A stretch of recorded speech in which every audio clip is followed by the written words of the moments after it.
Good afternoon, or good evening, as we welcome persons from across the globe to SDM 2021, Day 2, Session 2, Shifting the Needle, Moving Towards Government Policy that supports Sustainable Tourism. My name is Maria Fowell, and I have the pleasure of being your moderator for this session. I want to start by thanking our extensive list of supporters and partners.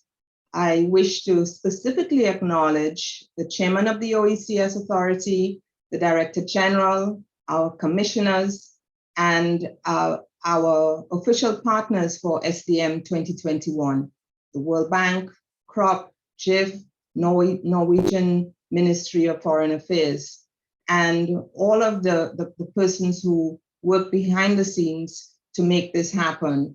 Our sponsors, Platinum, Gold, Bronze, development partners, there are a lot of persons who are working to make this happen. So we want to be able to say thank you to everybody and to say welcome.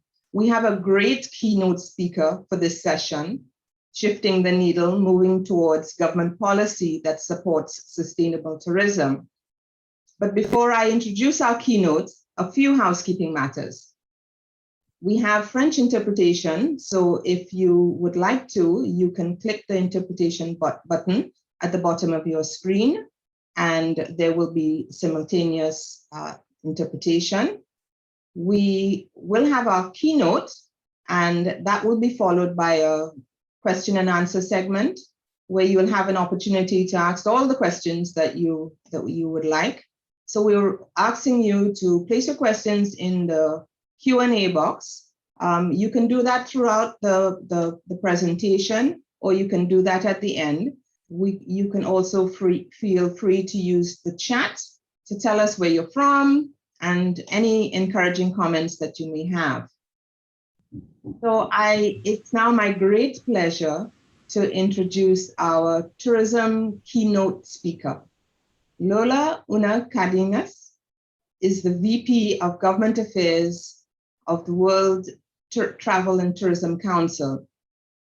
Lola joined WTTC as Director and then VP of Government Affairs in April 2019. Responsible for heading all government relationships of the organization.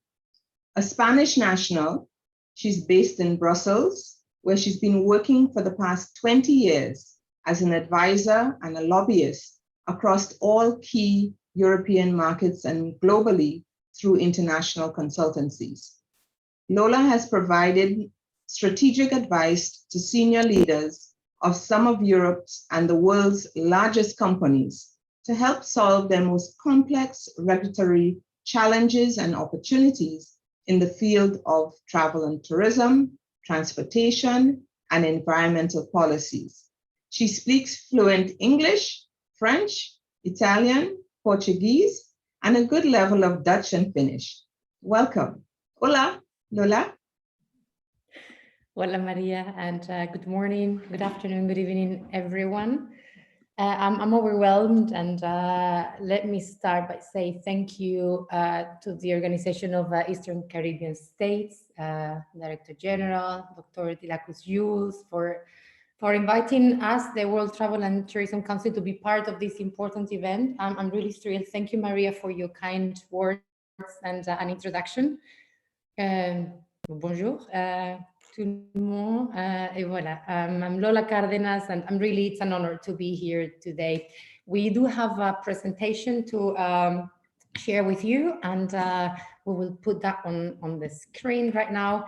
And for the next 40 minutes, I'll try to summarize a little bit what is it, who we are, and what have we been up to in these challenging times, but full of opportunity as well. So next slide, Gabby, please, and the next one. So very briefly, for those who are not familiar with WTTC, we represent the private sector globally. So our members are a bit over 200 CEOs from around the world, and we cover all industries of the tourism ecosystem, as we like calling it. And so from airlines to airports, tour operators, hotels, cruise liners, destinations, travel companies, digital players, really the whole value chain of travel and tourism.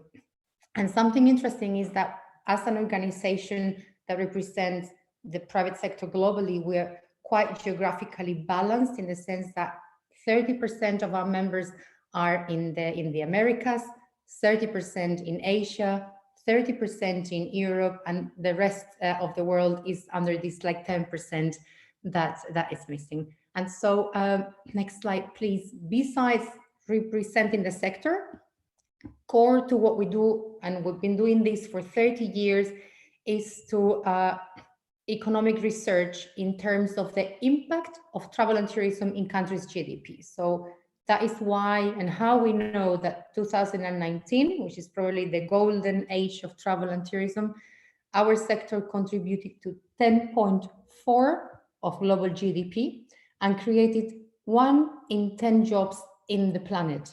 And actually, what's more, in the past 5 years, without counting COVID, 1 in every new jobs in our, 1 in 4 were in our sector. So that is how important our sector was, and it is still. And so we know that this pandemic has had a devastating impact on the sector, probably more than in any other sector.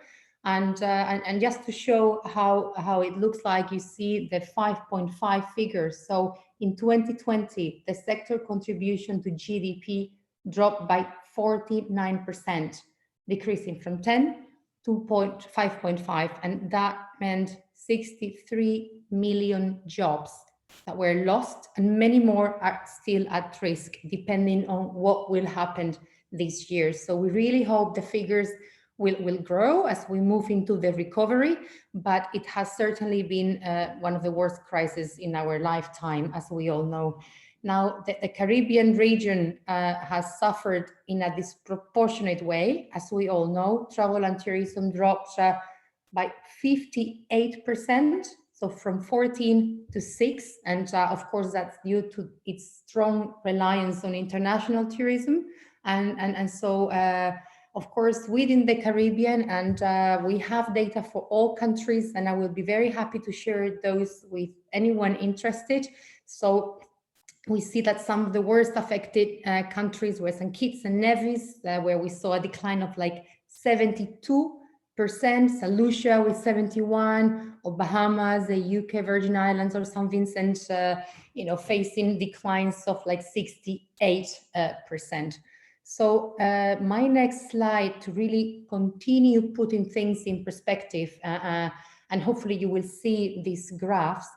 What we've been doing at WTTC is compare this crisis to previous crises in terms of the impact it has had on the economies.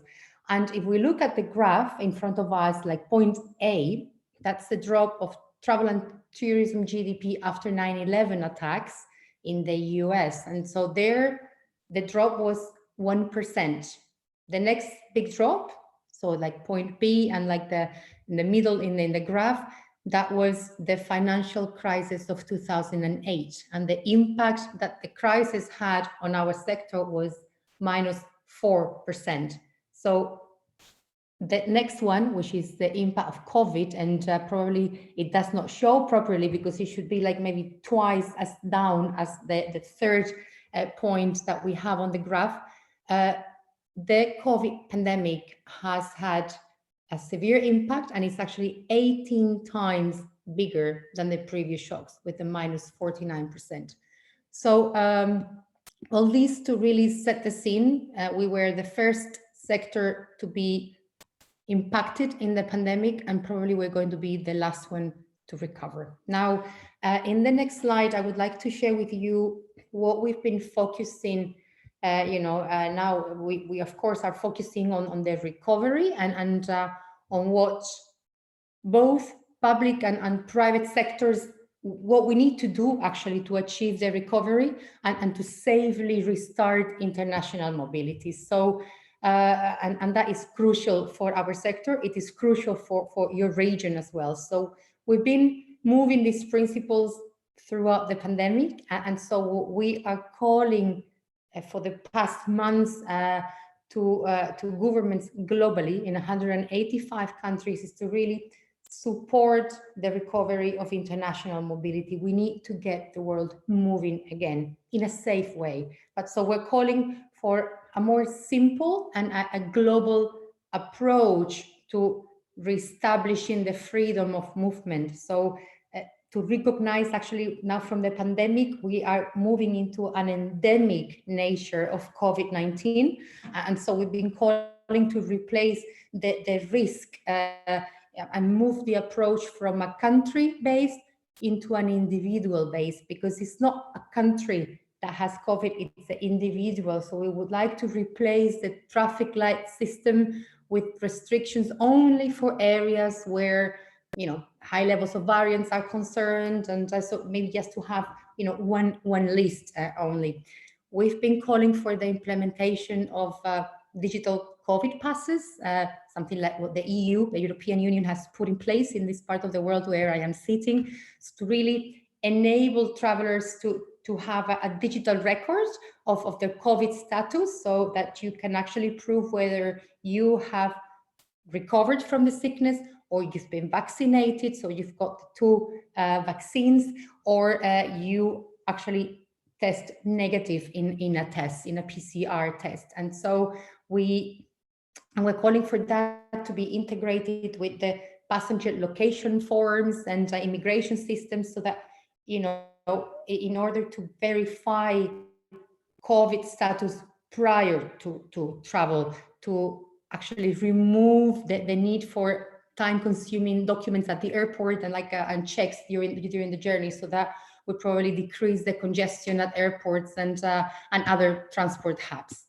Another point that we've been calling, and that we're calling strongly, is to really global recognition for international travel of all vaccines, of course, that have been authorized and deemed safe and effective by the WHO, or the ones that have been recognized under the stringent regulatory authorities as well. And the fourth one, it's really to continue implementing high quality health and safety standards throughout the sectors in travel and tourism. So the safe protocols that many countries have put in place, the wearing of face masks in crowded areas especially, and so forth. And so we really believe that these four principles, together with affordable testing, should be really the path forward. And speaking on the path forward, and as you know, I will bore you with lots of research and pieces of reports that we've published. In terms of the future and the trends that we have been seeing, of course, everyone, we know it. The digital agenda has been accelerated. The technology will be a key pillar when looking at the future of our sector, innovation, anything that has to do with touchless technologies, that is crucial, that's key. I mentioned the safety and hygiene protocols. They have come to stay for quite some time. Sanitization and the wearing of the mask. So we have seen a great response in many destinations, actually, in trying to level and really implementing all these protocols. And we have been saying that we need countries to change their mindset. We need to learn to live with and coexist with the virus. And last but not least, sustainability. And I mean it in a meaningful way, to be redundant. It is a priority for businesses. It is a priority for policymakers, and it is a priority for consumers as well. So traveling responsibly and making sure that when we travel, we have a positive impact in the community, that has come to stay. And we all have to take responsibility. And from the private sector perspective, we are ready to continue working towards a more sustainable travel and tourism industry. And so that's why back in 2019, next slide, please, we partnered with UNFCCC, and so together with the industry, we were working together to develop a climate strategy that that would set maybe some scientific based targets and use resources in a more efficient way.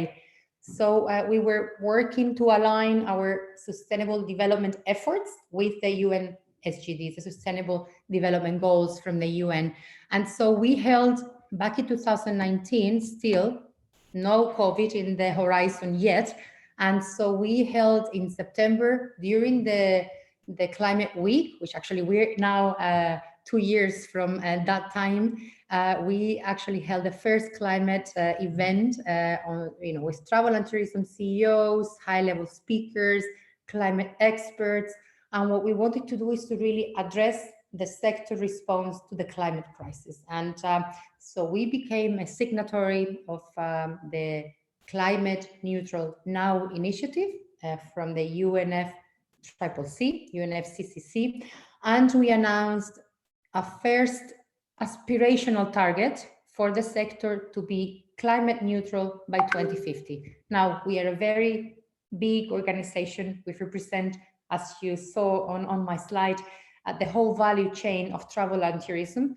But this aspiration actually, of course, was somewhat put on hold, not the aspiration, but next slide, COVID hit us, and action, not the aspiration, the action was put on hold because, of course, the recovery was the only priority. And towards the end of last year, in 2020, sustainability, of course, and we know that has been accelerated and exacerbated with by the crisis.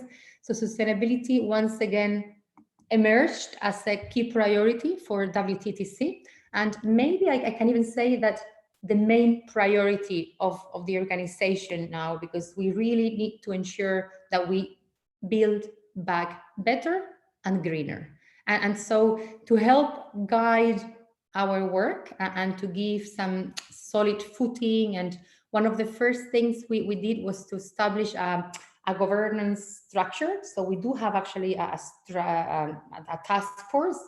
So we do have a CEO level committee to really oversee and assess and endorse WTTC's sustainability strategy. And so we do have a task force more on the executive level to provide technical input, support, and guidance to the WTTC sustainability strategy. What are going to be the priority issues, the planning, the resources, the partnerships that we will need, and so on.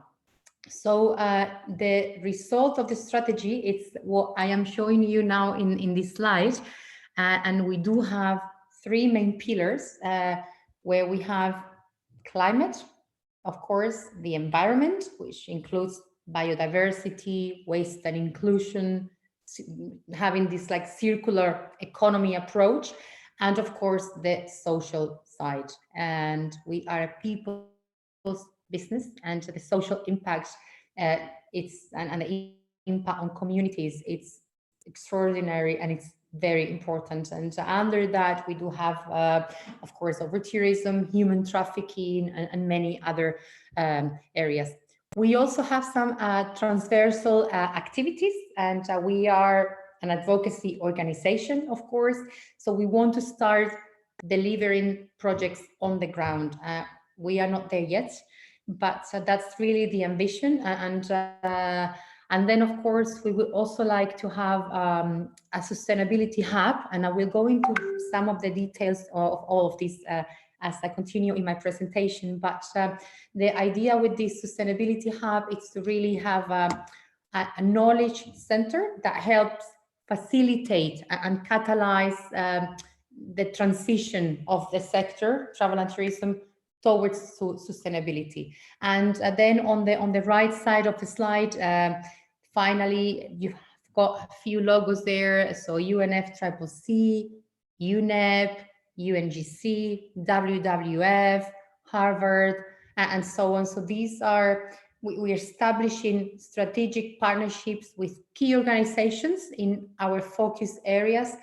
so that they can support our work. And so going into the climate pillar, on my next slide, we speak and about I spoke about the net zero roadmap, and so in this slide, I'm really delighted to announce, and we announced this yesterday, so the time frame of this summit, it's really great for us to really announce that to guide the sector on towards the pathways to net zero, in collaboration with UNEP and Accenture, we launch the net zero roadmap for the travel and tourism sector, and we will launch that at COP26 in Glasgow next month.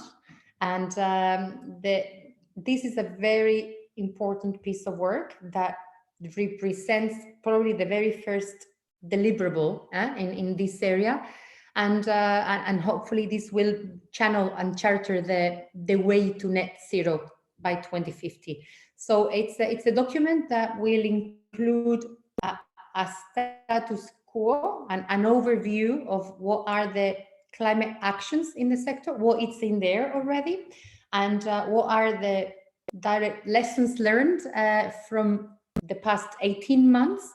And hopefully we will be able to show industry milestones for meaningful climate action and emissions reduction. So what we are trying to do with this ambition is to monitor and update in a regular way until we achieve the common targets. So to really monitor what it's in there, and which we don't know yet. So to really highlight, and we do not want to point fingers, but really showcase and to have a repository of what are the actions that will help us channel towards the net zero. And I mentioned New York, and actually 2 years ago we had the first one, and precisely yesterday we had the second one, and that's my next slide. And so and we were supposed to have that in person, but because of the restrictions we could not travel. Many of the colleagues could not travel to the US, and therefore the importance of engaging with governments and advocating for reopening borders.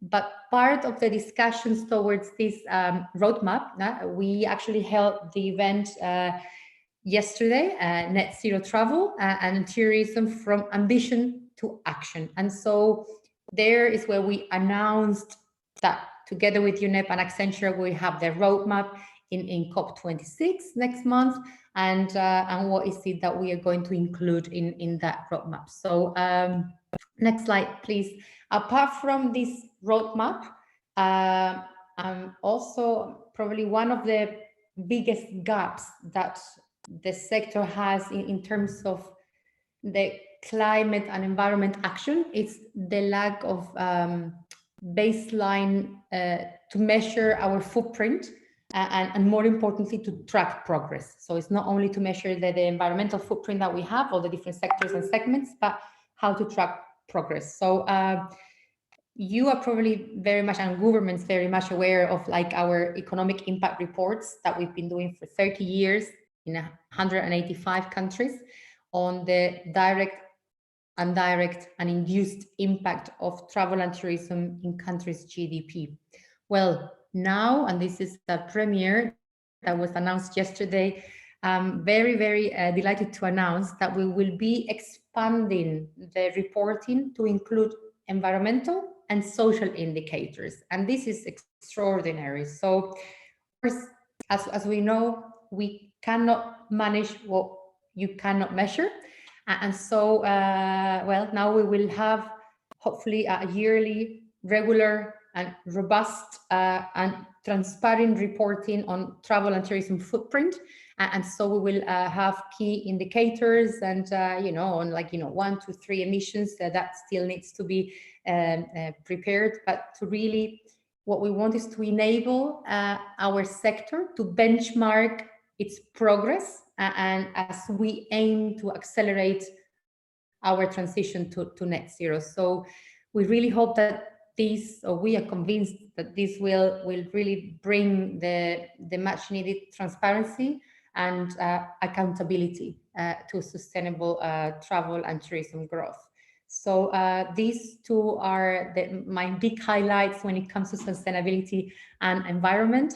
Next slide, please, Gabi. But for the past 2 years, we've been also working with UNEP, and we've been working on a report that aims to map single-use plastics products, so what we call SUPP, single-use plastic products, across the sector value chain. And so what we were trying to do is to identify the major leakages into the environment and to provide recommendations for governments on how to best tackle and address the issues. So of course, it's a very first approach towards supporting the members and the sector to reduce our contribution to plastic pollution across the value chain and to move towards a more, as I mentioned, a circular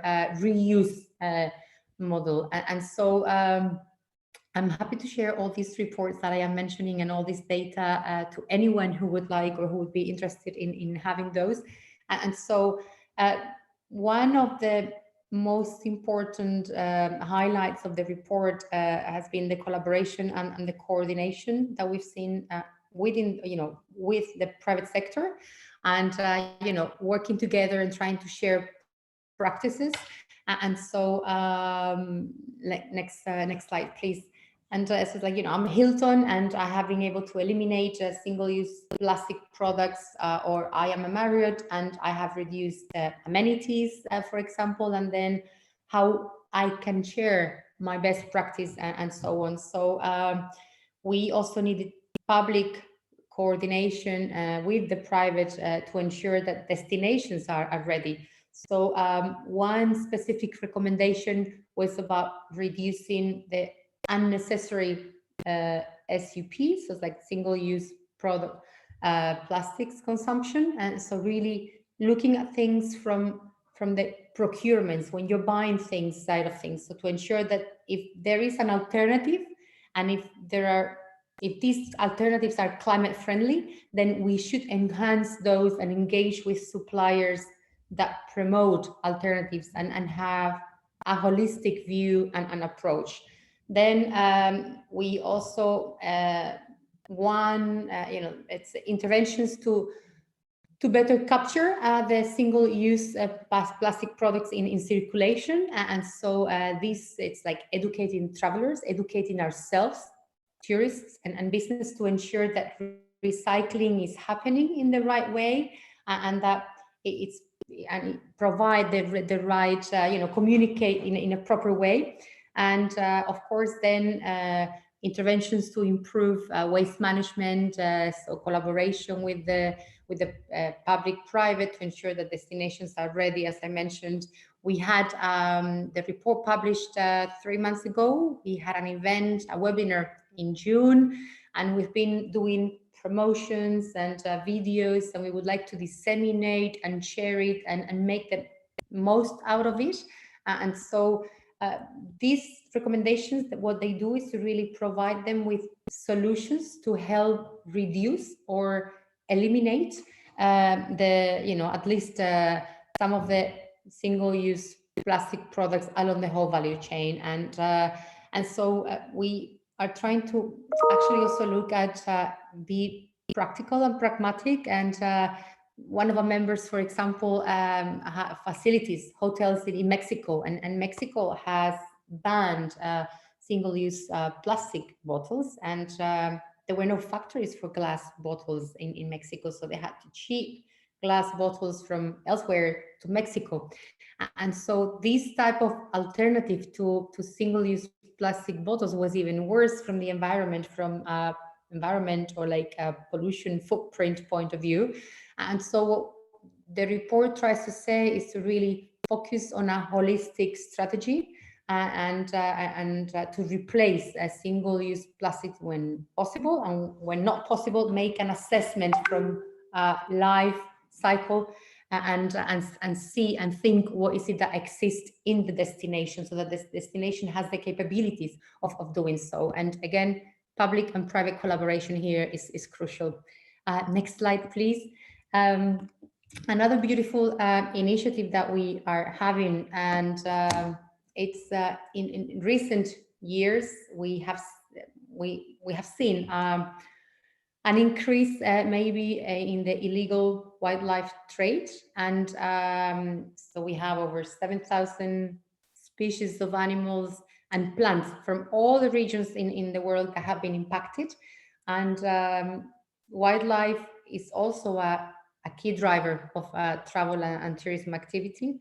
And of course, it's in the interest of the sector to support initiatives to protect them. So we have recently created industry guidelines. I mean, we did have a declaration back in 2018 to commit, over 100 members committed to participate globally to fight against illegal wildlife trade, and so we partner with WWF, etc., to drive industry action in here.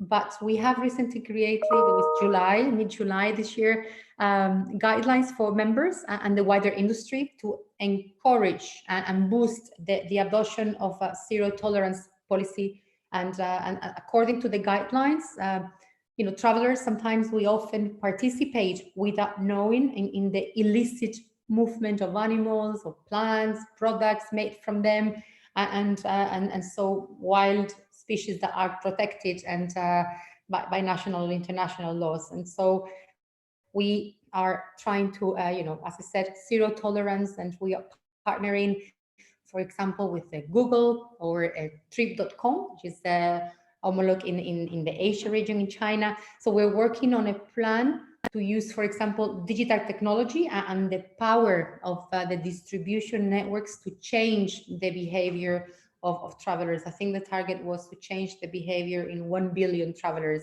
And so the wildlife has seen an impact also in throughout the crisis, the pandemic.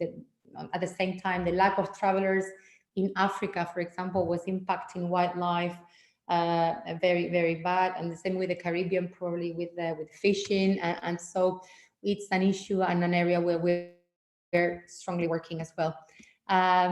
Maybe next slide, 2 slides forward, and because I would like to focus on destination stewardship and destination management. Next slide, Gabby, please. So destination stewardship, we think that it's going to be essential. It's going to be essential in the future, proofing to prove that the sector and to develop destinations in a sustainable way. So we really are conscious, and we think we need to have better places to live and better places to visit as well. And so we recently launched a report together with the Travel Foundation and the Stenden University. And so we did a report towards destination stewardship, so achieving destination stewardship through scenarios and a governance diagnosis framework. Very long title to say that the report is really is based on the notion that destination stewardship requires full public-private community collaboration, and that is particularly important as we seek to recover and actually to recover from the right path, actually, from COVID. So the report is presenting different scenarios based on different levels of engagement from the public and private sector going forward.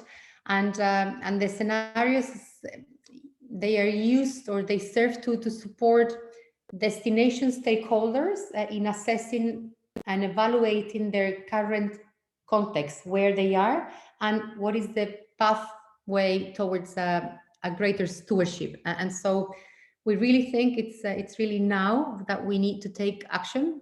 We do have an opportunity to rethink business models and to rethink our governance diagnosis models and assess what model you as a destination, what model you have in place, and see how actors need to get involved and bring stakeholders together to debate and to scrutinize how tourism is managed in a way that meets the needs of the destination, of course, and so casting the new light of the barriers, the challenges, and the opportunities for better destination stewardship. So this we're having actually we did back in 2019.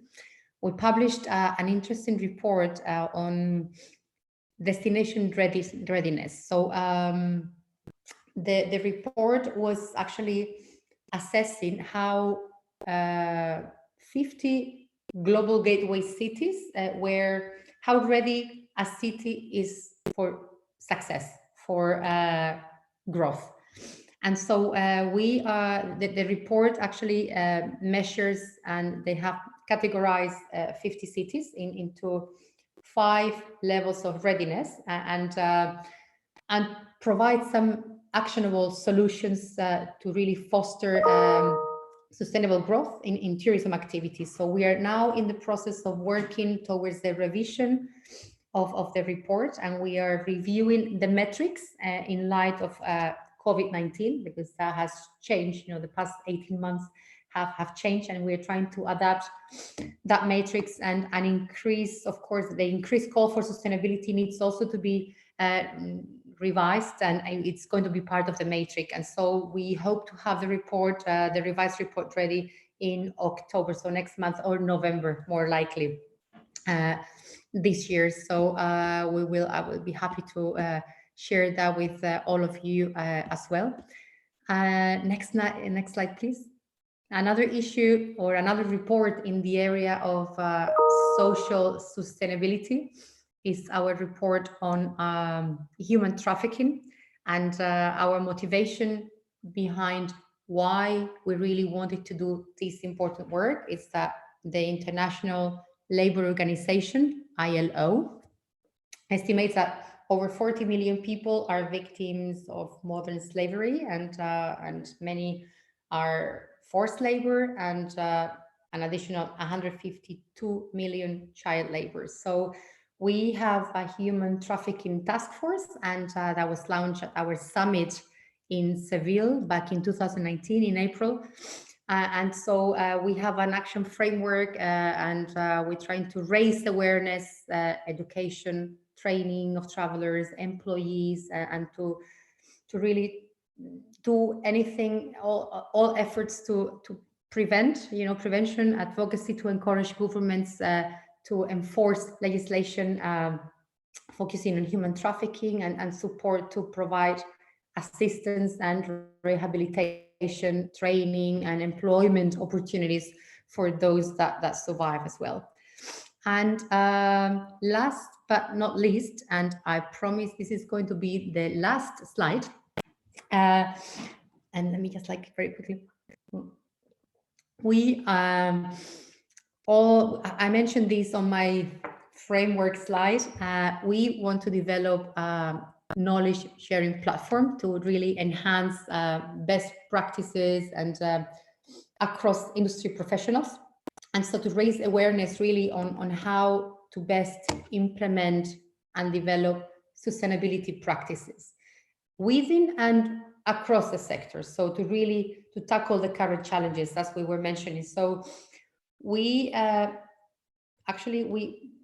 aiming at having a virtual sustainability hub to facilitate and catalyze the sector's engagement in sustainability. So the aim is not to duplicate, but to, because we do have a lot of information, we have great information and data that already exists. So we do not want to duplicate, but really to bring some order, some coherence to it and for the travel and tourism sector. And so the hub aims to be a one-stop shop for travel and tourism, with the repository of relevant sustainable tourism related information. And the project is still at scoping phase, so it's work in progress, and we really want to be a reference platform to travel and tourism, and to support the achievement of the SDGs and the Paris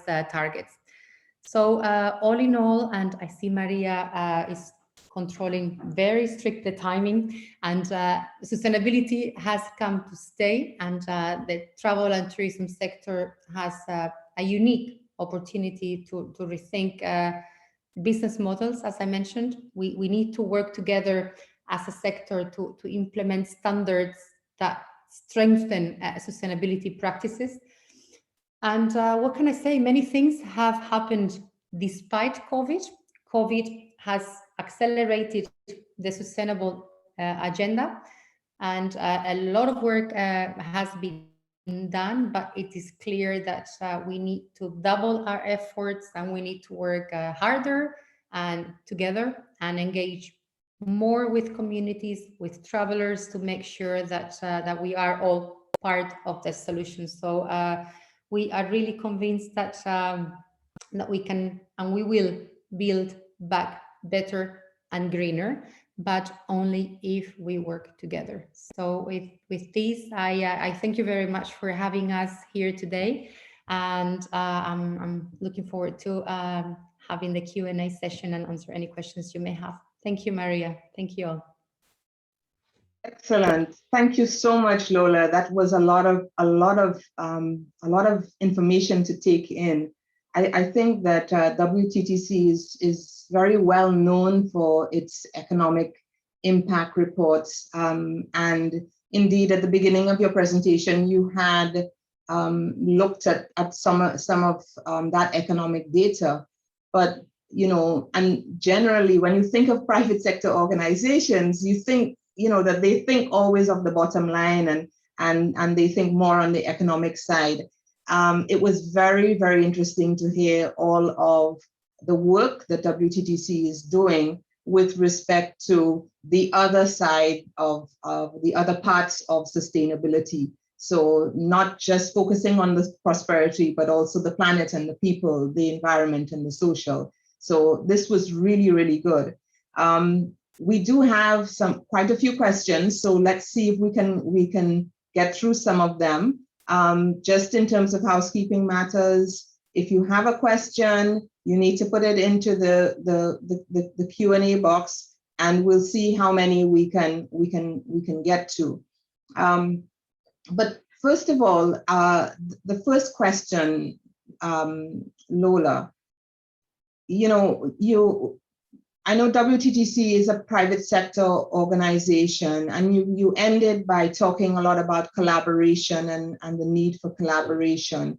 So why is it even more important in this pandemic era to engage in these public-private sector partnerships, and how maybe this WTTC advocate for successful partnerships both at the regional level and the international level?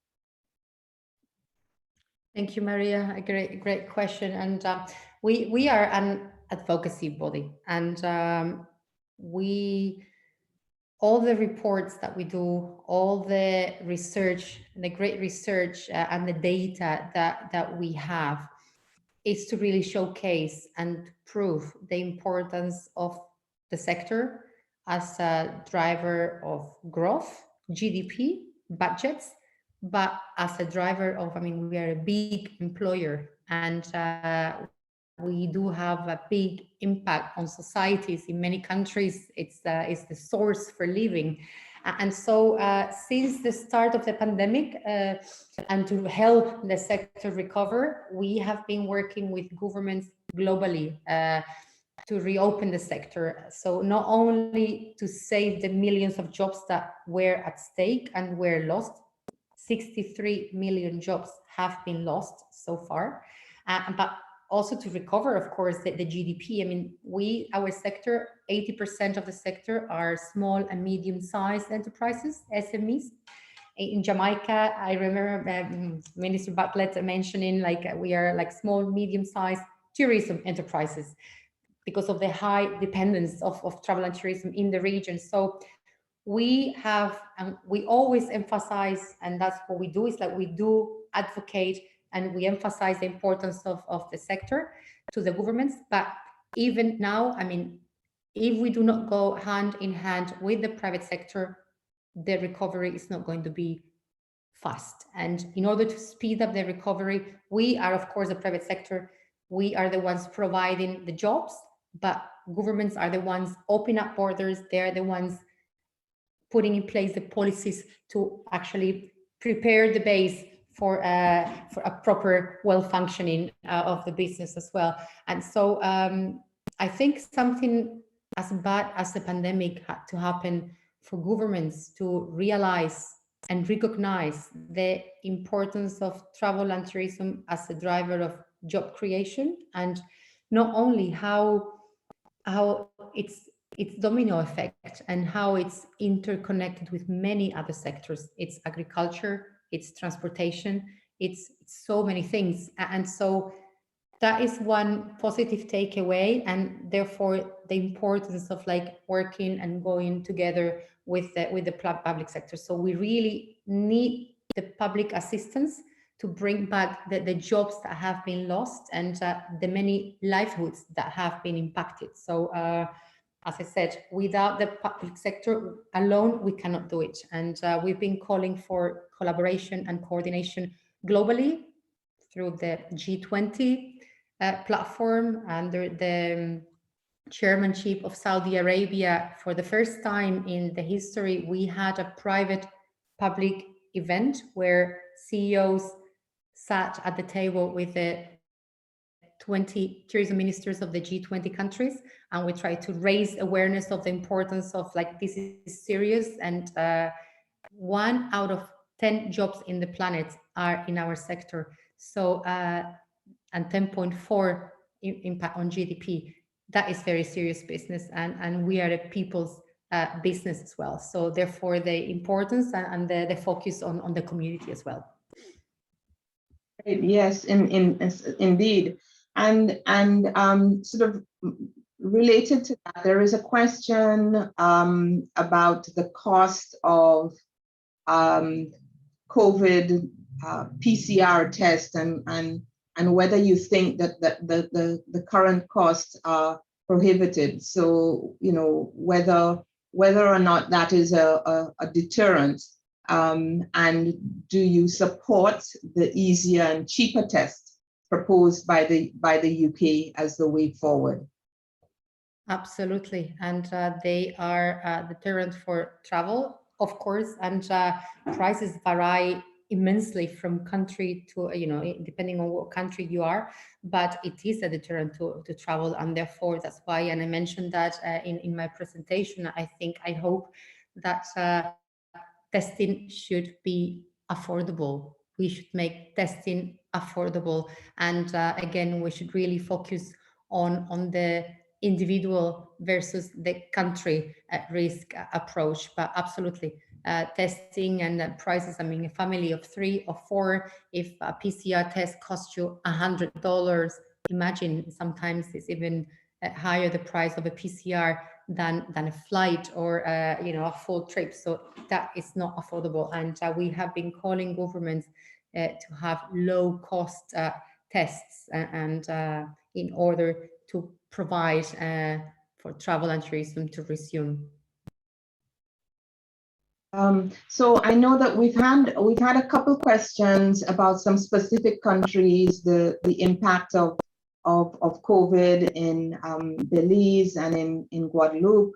I believe that some of the economic impact reports have been shared in the chat, but you know, I'm not sure whether you want to address those 2 countries specifically if you have that information. I don't know by heart the GDP impact, and not only the impact, but the change actually, and the impact of COVID on those numbers. But on my last slide and the first slide, you have my private phone number and the email address, and I'm very happy to share those. As I said, we do have for 185 countries globally, so very happy to provide those and all the additional data. Also to actually cross-check, because sometimes it does not coincide with the country's figures that we do. As I mentioned, our data comprises, and it's a methodology that we've been using for the past 30 years, comprises a direct, indirect, and induced impact. And so therefore, but of course, Belize and Guadeloupe, very happy to share those figures with you. Okay, so we have another question. The COVID-19 pandemic has undoubtedly heightened our consciousness with regards to hygiene and self-care. Apart from documentation of one's COVID-19 status, are there any other ailments or issues that need to be put under the microscope to ensure the sustainability of our tourism industry?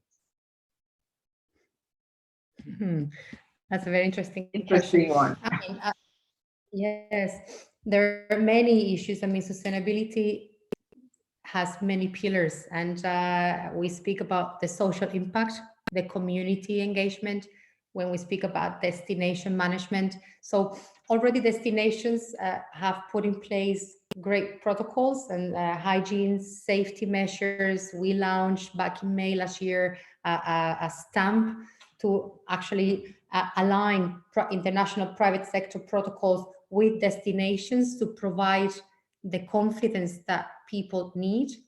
And so we are interconnected, and everything is interconnected. So as I mentioned, hygiene and health and safety standards have come to stay as well, at least for quite some time. Face masks probably being one of those. But then again, innovation will play a very important role in the future, in the sustainable future of the sector. And the environment and the environmental practices, more and more businesses will be scrutinized for their environmental footprint. People will probably now short midterm tend to look for open air destinations, more natural based as well. So the nature aspect and the rural aspect is going to be very important as well. So all these together will certainly help us have a more sustainable future. Great. So lots of questions around resources for the information that you have presented. And these have been placed in the chat.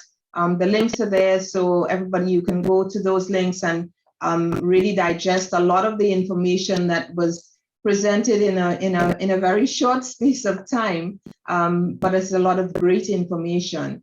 So I want to move on to another question that has been asked with respect to Africa. Which countries are WTTC working with in Africa? Yes, well, in Africa, we're working with a number of countries. As I said, we are trying to engage with as much as possible.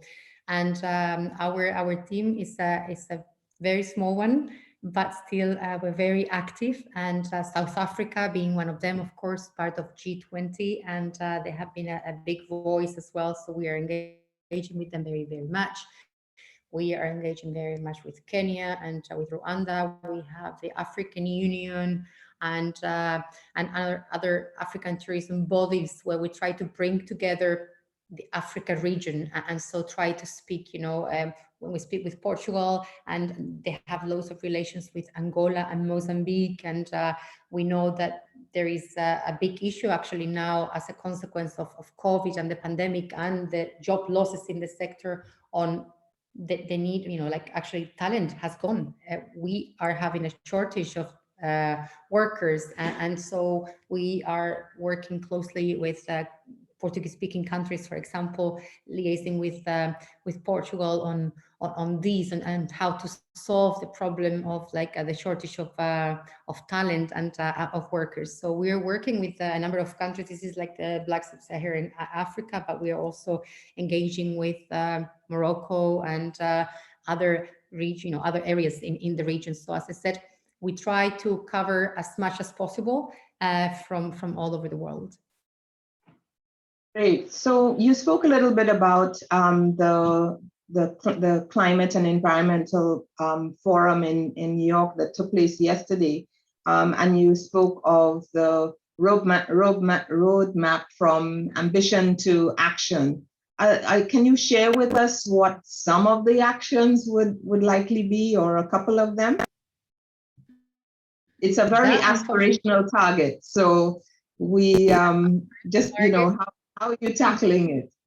And it's going to be launched at COP26. So I'm not going to disclose all the hard work, and I can't not the hard work of colleagues. But what I mentioned is really the report or the document. What it will include is really the status quo. It's the first time, I think, that we're going to have the overview of the climate actions in the sector, the whole value chain, and the lessons learned from the past months. And of course, reaching net zero, that requires loads, extensive private-public collaboration. And as I said, we cannot do it alone, of course. So we will need the right policies in place. We would need incentives, capacity building support, and so we really need to work hand in hand again. So our role will be probably, at least at the very first stage, it will be, I think,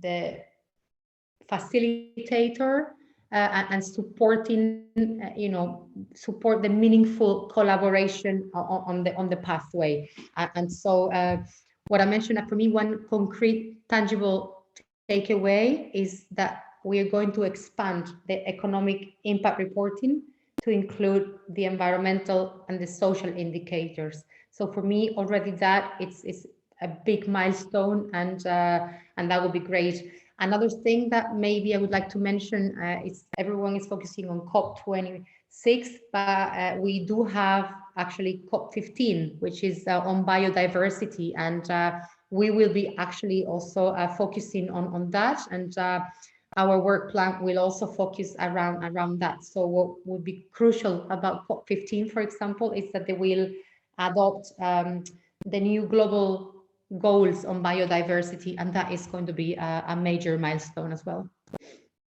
Excellent work. So we're almost coming down to the end of our hour, and just to let our audience know, we will be launching a poll. The poll is just for you to give us some feedback, let us just check in. How did we do? What could we have done better? And what you thought of the session. So we'll be launching the poll shortly. Just take you a few moments to do that. And I have another, just a follow-up question to what you responded to, Lola.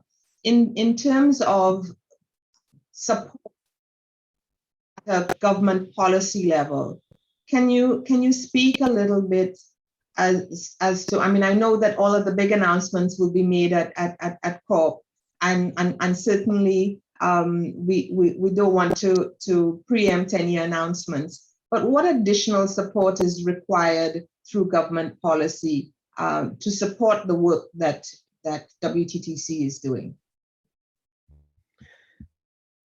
Well, the support, we are, as I mentioned, we are really a unique platform for governments to engage with and to shape the future. So it really depends on what we are speaking about, and but basically it's to really we will continue to produce robust research and thought leadership reports, and what we need from the public sector is to really to collaborate and to support and help the sector recover. I think we are on the good path. As I said, like, COVID has probably made them realize the importance of the sector, and we've seen great achievements so far. I give you an example.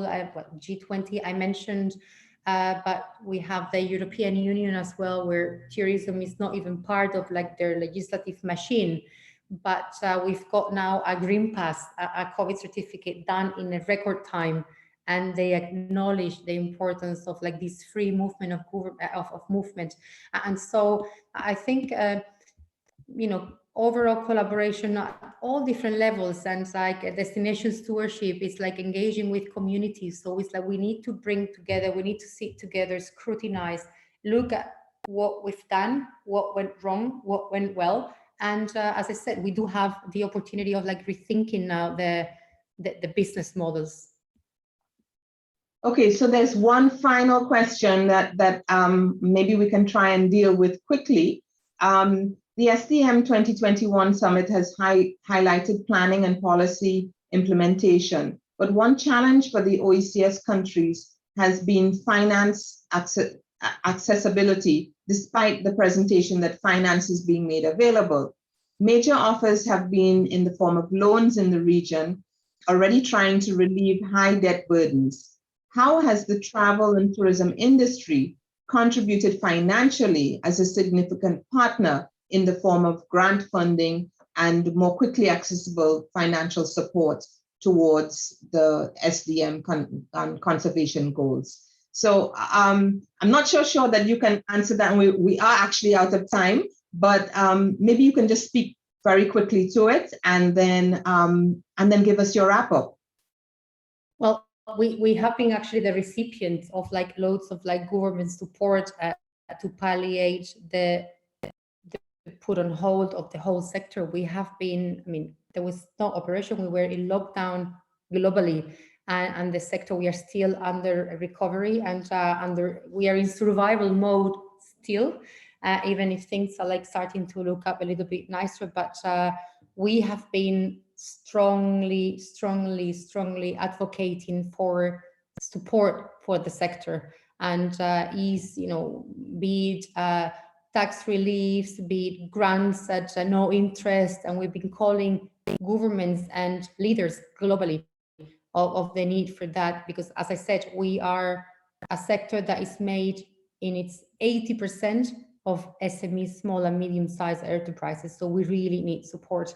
And what would be my takeaway? My takeaway is really that, especially in these times, we need to work together, and as a sector, as a community, and that if we work together, we will, build back better and greener faster. So basically, that's very much it. Thank you so much, Lola. We've actually, that time has run quite quickly, and we are out of time. But I would want to thank you so much for all of the information that you presented to our audience. A lot of the links have been placed in the chat, and we encourage you to go ahead and explore that in more detail. We have two very interesting concurrent sessions coming up starting at 11:50. So there's the one on tourism, which is Walk the Sustainability Talk, setting the agenda for a new tourism model. And the second one, which deals more on the food side, on the agricultural side, building a resilient food system in the Caribbean, exploring insect production as a feed source in the Caribbean. So two very interesting presentations, panel discussions coming up. I invite you to get a coffee, get some water, but come back to the auditorium and take in these two sessions. So Lola, thank you so much for participating this morning. It really was a pleasure, a wealth of information. Many persons really thought the WTTC was just providing economic impact data and that's it, and had no idea of all of this wonderful work that you're doing in terms of the other pillars of sustainability. So thank you so much. And to everybody else, please enjoy the rest of SDM 2021. Thank you. Thank you very much. Thank you. My pleasure.